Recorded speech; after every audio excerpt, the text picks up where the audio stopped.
સુરેન્દ્રનગરમાં પુલ રિપેરિંગ ન થતા ગ્રામ્યજનોને મુશ્કેલી વેઠવાનો વારો આવ્યો છે। લોકો હેરાન પરેશાન થઈ રહ્યા છે। 18 મહિનાથી તૂટેલો વસ્તડીનો પુલ રિપેર ન થતા લોકોમાં ભારે રોષ જોવા મળ્યો છે।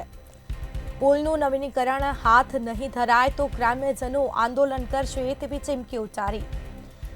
તો ધારાસભ્ય કલેક્ટર સહિતનાઓને ગ્રામ્યજનોએ રજૂઆત કરી છે।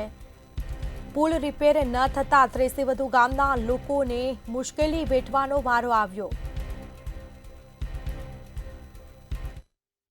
આ અમારા ગામની અંદર નદીની અંદર જે પુલ આવેલો છે કે જે 18 માસ પહેલા તૂટી ગયેલ અને એના કારણે ડાયવર્ઝન આપવામાં આવ્યું છે। એ ગામની ફરતું 3 કિલોમીટરનું ડાયવર્ઝન છે અને એના કારણે અમારા ગામમાં ઘણી બધી હાલાકી પડે છે। આ રસ્તો છે એ 30 ગામને જોડતો રસ્તો છે અને જે ચુડા, રાણપુર અને બોટાદ જિલ્લાને જોડતો રસ્તો છે અને અમારા ગામની અંદર અત્યારે કોઈ મહિલા પ્રસૂતા હોય અને એના માટે અમે 108 એમ્બ્યુલન્સ બોલાવીએ તો આ ડાયવર્ઝનમાંથી એમ્બ્યુલન્સ પસાર થતાં ઓછામાં ઓછી 30 મિનિટ થાય છે અને અમારા ગામના જે વિદ્યાર્થીઓ 300 થી વધુ વિદ્યાર્થીઓ દરરોજ અપડાઉન કરે છે।